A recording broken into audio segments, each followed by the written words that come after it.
समाज में एक और भ्रांति है, बहुत से लोग समझते हैं लौ बड़े हैं और कुश छोटे हैं। नहीं नहीं, कुश बड़े हैं, लौ छोटे हैं। मुनि वेसौ कुशी लवऊ। और कुछ लोग दंत कथा में सुन लेते हैं कि कुश से कुश को बनाया। एक व्यक्ति हमें सुना रहा था कि लौ कहीं घूमने चले गए तो सीता जी ने कहा महर्षि वाल्मीकि से कि मेरा बेटा तो खो गया, तो उनके पास कुश पड़ा था तो उन्होंने कुश से कुश को बना दिया। लेकिन ये बात नहीं है। द्वैसुत सुंदर सीता जाए, गोस्वामी जी कहते हैं जाए माने जन्म देना, पाए नहीं लिखा कि द्वैसुत सुंदर सीता पाए। द्वैसुत सुंदर सीता जाए, जाए माने जन्म दिया। और द्वैदु सुत सब भाई इनके रे, सभी भाइयों को दो बेटे थे। एक बात और है, वाल्मीकि रामायण के वक्ता कुशलव जी महाराज हैं और उनका जन्म हुआ महर्षि वाल्मीकि के आश्रम पर। इसका मतलब क्या? आश्रम पर रामायण की भी रचना हुई, रामायण का भी जन्म हुआ महर्षि वाल्मीकि के आश्रम पर, और रामायण के कथाकार का भी जन्म हुआ महर्षि वाल्मीकि के आश्रम पर। कथा और कथाकार दोनों का जन्म हुआ महर्षि वाल्मीकि के आश्रम पर। और जो आश्रम से प्रकट हुई चीज होती है वह शुचि होती है, वह पवित्र होती है, वह प्रामाणिक होती है। महर्षि वाल्मीकि ने इन दोनों भाइयों को वाल्मीकि रामायण पढ़ाया और कहा जाओ दुनिया वालों को वाल्मीकि रामायण सुनाओ। और यदि अयोध्या के सम्राट राजा रामचंद्र सुने तो उनको जरूर सुनाना, और सुनो अयोध्या वासियों को जरूर सुनाना। लेकिन पहली कथा इस आश्रम में सुनाओ। एक बात और है, कुशलव जी ने पहली कथा महर्षि वाल्मीकि के आश्रम में सुनाई है। अच्छा, कथा सुनने तो संत महात्मा ही जानते हैं। मैया बैठ जाओ, पंडाल में खड़ी मत रहो, बैठ जाओ। कथा बैठकर सुननी चाहिए, है ना। जो खड़े खड़ा सारा काम कर लेते हैं वो मनुष्यों की कोटि में नहीं आते। आप समझ गए? तो कथा बैठकर सुनिए। एक बात और बता दूं, भगवान को पाने के अनंत साधन है, भक्ति के भी 9 भेद हैं, लेकिन पहली भक्ति श्रवण है, कथा सुनना। और एकमात्र श्रवण ही ऐसी भक्ति है जिसमें भक्त को कुछ नहीं करना है। श्रवण भक्त, देखिए अर्चन में भी आपको करना पड़ेगा, बंधन में भी करना पड़ेगा, हर भक्ति में कुछ करना पड़ेगा। और श्रवण में खाली आकर पंडाल में बैठ जाइए, जो करना है वक्ता को करना है, आपको तो आकर बैठना है। यदि आप वो भी न कर पाए तो इससे बढ़कर विडंबना क्या होगी, है ना। और एक बात और बता दो, ये स्वामी जी का मंच है, यहां न कथा विषय रस नाना। ये तो विषय रस वाली कथा सोचते होंगे तो वह कथा यहां मिलने वाली भी नहीं है ना। जिसमें नाच नौटंकी झांकी तमाशा होते हैं, वो स्वामी जी के मंच पर नहीं होता। ये भी आपको बता दूं कि यदि कथा के इस भाव से आप परिचित होंगे, नाम होता है भागवत कथा ज्ञान यज्ञ, लेकिन ज्ञान यज्ञ में होता है झांकी यज्ञ, ज्ञान यज्ञ में होता है गीत यज्ञ, ज्ञान यज्ञ में होता है नाच यज्ञ। हाँ महाराज, भगवान को नचनिया बना करके नचाते हैं लोग पंडाल में। आप विचार करो, जो सारी दुनिया को अंगुली पे नचाता है लोग उनको भी नचाते हैं और उनपे भी वाहवाही करके पैसा लुटाते हैं। ये भी विडंबना है। तो यहाँ न कथा विषय रसनाना, मेरा तात्पर्य इतना ही है कि श्रेष्ठ भक्ति है श्रवण भक्ति। इसमें आपको कुछ नहीं करना है, बस पंडाल में बैठ जाओ, जो करना है वक्ता करेंगे। एक बात और बता दूं, ऐसा मत समझना जो है बोलने आ रहे हैं ना, ये अपनी जीवन की पूरी कमाई उड़ेल कर आपको देते हैं। जो एक एक भाव बोले जाते हैं, एक एक दर्शन बोले जाते हैं, एक एक चिंतन बोले जाते हैं, पता नहीं कितने तमाम आचार्यों के चरणों में बैठ करके एक एक भाव लोग सीखते हैं, तमाम लक्षण ग्रंथ पढ़ते हैं, फिर लक्ष्य ग्रंथ पढ़ते हैं और अपने जीवन की पूरी कमाई ये 10 मिनट में उगल देते हैं। तो इनका मूल्य भी आप समझें, इसका लाभ ले लें। नहीं, गोस्वामी जी कहते मन पछतई है अवसर बीते, अवसर बीतने के बाद आह ऊह अफसोस के अलावा कुछ मिलने वाला नहीं है। कथा तो संतों के बीच में होती है, और आपको कभी अवसर मिले तो आप देखना जो संत कथा सुनते हैं कैसे सुनते हैं। नहीं, हमारी अयोध्या में आकर के देखना, हाँ हम लोग अयोध्या में भी नित्य कथा श्रवण कराते हैं, नित्य। बाहर कथा नहीं होती तो अयोध्या में नित्य कथा होती है, संत बैठते हैं यहाँ कुछ लौजी। और एक बात और है, दुनिया तो कहे बहुत अच्छी आप कथा कहते हैं, और संत मौन रह जाएं तो समझना भी आपकी कथा अच्छी नहीं है। कबीर साहब कहते असमझदार सराहिबो समझदार को मौन। जिसको कथा का कोई ज्ञान नहीं हो तो कहे खूब अच्छा, वाह बहुत सुंदर, और जो समझदार है वो मौन हो जाए तो समझना भी आपकी कथा अच्छी नहीं हो रही है। संत जिसकी श्लाघा करें। और कुशलव जी ने जब पहली बार वाल्मीकि रामायण का गान महर्षि वाल्मीकि के आश्रम में किया तो एक संत ने कहा अहो गीतस्य माधुर्यम, देखो तो क्या माधुर्य है इनकी वाणी में। एक ने कहा अहो चिर निवृत्तमप्येतत् प्रत्यक्षमेव दर्शितम, इस घटना को घटे कितने वर्ष बीत गए, लेकिन ये नन्हे नन्हे बालक इसका वर्णन करते हैं तो ऐसा लगता है आंखों से प्रत्यक्ष देख रहा हो। कुशलव जी को लोगों ने कुछ दिया भी।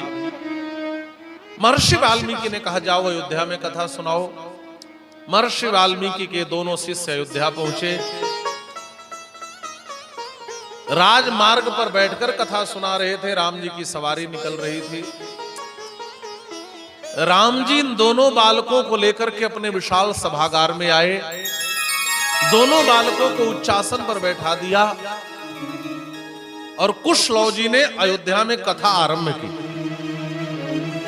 यहां तक तो वाल्मीकि रामायण की भूमिका है, ध्यान से सुनना। जैसे रामचरितमानस के वक्ता भगवान शिव हैं, श्रोता पार्वती जी हैं, जैसे भागवत के मुख्य वक्ता सुखदेव जी हैं, श्रोता परीक्षित हैं, वैसे वाल्मीकि रामायण के मुख्य वक्ता कुशलव जी महाराज हैं और श्रोता स्वयं भगवान श्री राम हैं। अब एक प्रश्न उठता है, यदि रामायण रामचरित्र है तो क्या राम जी अपना चरित्र स्वयं बैठ के सुन रहे हैं? नायक की 3 कोटियां होती हैं। जो श्रेष्ठ नायक होता है उसको धीरोदात्त नायक कहते हैं काव्य में, और धीरोदात्त नायक का लक्षण होता है कृपावान विकथनः, जो आत्म प्रशंसी न हो उस धीरोदात्त होता है। तो राम जी अपनी कथा बैठकर सुन रहे हैं तो क्या राम जी धीरोदात्त नायक हैं? तो आचार्यों ने कहा नहीं नहीं, थोड़ी और गंभीरता से समझो। यह वाल्मीकि रामायण रामचरित्र नहीं है, सीता चरित्र है। प्रमाण क्या है? कहा यदि वाल्मीकि रामायण रामचरित्र होता तो इसके श्रोता राम जी नहीं होते, राम जी इसके श्रोता हैं। इसी से यह बात सिद्ध हो गई कि यह जानकी चरित्र है, जिसको सुनने के लिए हमारे राम जी बैठे हुए हैं। महाराज कुशलव जी ने कथा आरंभ करी और प्रार्थना किया, महाराज हम बालक हैं, कोई गलती हो जाए तो श्रोतव्यम अनुसूयता, अनुसूयक होकर सुनना। नहीं, श्रोताओं में बहुत लोग दोष देखने आते हैं, कथा सुनने नहीं आते। दोष दृष्टि छोड़ करके कथा श्रवण करना। और कुशलव जी ने कथा आरंभ करी। अयोध्या नाम नगरी तत्रासिल्लोक विश्रुता मनुना मानवेंद्रेण या पुरी निर्मिता स्वयं। बैठ जाइए। देखिए अभी और भी वक्ता आ रहे हैं, मैं एक बार और निवेदन कर दूं कि आप लोग बैठकर कथा सुनिए, है ना। बस जहां जगह मिले वहीं बैठ जाइए और पीछे आके आगे आने की कोशिश मत करिए। तो और चूंकि इसलिए मैं कह रहा हूं कि आपसे मेरी थोड़ी आत्मीयता है, तो बाहर के आने वाले यह न कह करके जाएं कि वहां मैं गया था तो श्रोता भी ऐसे ही थे, जबकि यहाँ बड़े प्रबुद्ध श्रोता हैं। तो बड़े आनंद से ठाठ से बैठ करके आप कथा का श्रवण करें। निवेदन कर रहा था कि कुशलव जी ने कहा कि अयोध्या नाम की नगरी है, तत्रासिल लोक विश्रुता। ये नगरी कैसी नगरी है? ये साधारण नगरी नहीं है। इक्ष्वाकु मनु ने भगवान नारायण से प्रार्थना करी, ध्यान से सुनना। अयोध्या महात्म्य की कथा है ये। इक्ष्वाकु मनु ने भगवान नारायण से प्रार्थना करी, महाराज हमें यह बैकुंठ चाहिए। तो भगवान नारायण ने कहा बैकुंठ तो धरती पे जाएगा कैसे? तो उन्होंने कहा कि नहीं नहीं, मुझे कुछ प्रदान करो। तो भगवान नारायण ने बैकुंठ का हृदय प्रदान किया। जो बैकुंठ बड़ा है, बैकुंठ का परिमाप है महाराज, उस बैकुंठ के हृदय को ही अयोध्या कहा गया। तो बैकुंठ के हृदय को, उस अयोध्या को स्वयं भगवान नारायण ने इक्ष्वाकु मनु को प्रदान कर दिया। और जैसे नारायण राम के रूप में अवतार लेकर के आए, वैसे बैकुंठ ने अयोध्या के रूप में अवतार ग्रहण किया है। अयोध्या नाम नगरी तत्रासि लोक विस्तृता। आप एक बात और जान लें, पहले अयोध्या आई, उसके बाद नारायण आए, है ना? अरे भाई, स्वामी जी के आने से पहले कुटिया बन जाती है ना। आप समझ रहे हैं? तो भगवान भी आने से पहले अपने स्थान को भेज दिए। और जैसे भगवान का अवतार होता है, वैसे उनके श्रीधाम का भी अवतार होता है। कल हमारे स्वामी श्री मुक्ति नाथ जी बहुत सुंदर कथा सुना रहे थे, और गोपी गीत का इतना सुंदर एक गान कर रहे थे। अद्भुत मां सरस्वती की कृपा है। जयति तेधिकम जन्मना ब्रज श्रयत इंदिरा शश्वदत्र ही दयित दृश्यताम दीक्षुतावकाः त्वयि धृतासवस्त्वाम विचिन्वते। गोपियों ने कहा कन्हैया ब्रजम जयति, ब्रज जीत गया। तो ब्रज का झगड़ा किससे चल रहा था? तो कहा जो नित्य लोक है ना, ऊपर के लोगों का नीचे के लोगों से झगड़ा चलता है। ऊपर वाले कहते हैं हम ऊपर हैं इसलिए श्रेष्ठ हैं। तो गोपियों ने कहा नहीं नहीं कन्हैया, ब्रज ज्यादा श्रेष्ठ है, अयोध्या ज्यादा श्रेष्ठ है उस बैकुंठ से। क्यों? क्योंकि जिस दिन भगवान बैकुंठ छोड़ करके उस ऊपर वाले लोक को छोड़कर नीचे के लोक में आते हैं, उसी दिन भगवान नीचे के लोकों को जिता देते हैं। ब्रजम जयति और ते जन्मना अधिकम जयति। हे श्याम सुंदर नंदन नंदन मुरली मनोहर पीत पटधारी, हे श्री कृष्ण चंद्र, जिस दिन आपने वैकुंठ छोड़कर ब्रज में आने का निर्णय ले लिया, उसी दिन आपने वैकुंठ से ब्रज को विजयी बना दिया। एक बात और है, श्रेयत इंदिरा शश्वदत्र ही तत्र तो इंदिरा आश्रयते और अत्र तो इंदिरा श्रयते। वहां पर इंदिरा माने लक्ष्मी मालकिन बन करके रहती हैं, और ब्रज में लक्ष्मी आकर के सेविका बन जाती हैं। जब जब कन्हैया का जन्म हुआ तो भागवतकार लिखते हैं रमा क्रीडन मभुन नृपः, वहां पर लक्ष्मी जी नाच रही हैं, गा रही हैं, घूम रही हैं। इसका मतलब नारायण के आगमन से जहां ब्रज में लक्ष्मी जहां नाचते घूमे, जहां सेवा करते घूमे, तो तत्र तु आश्रयते लेकिन अत्र तु श्रयते। वैकुंठ में भगवान दुर्लभ होते हैं, लेकिन वही नारायण जब राम और कृष्ण के रूप में आते हैं तो सुलभ हो जाते हैं।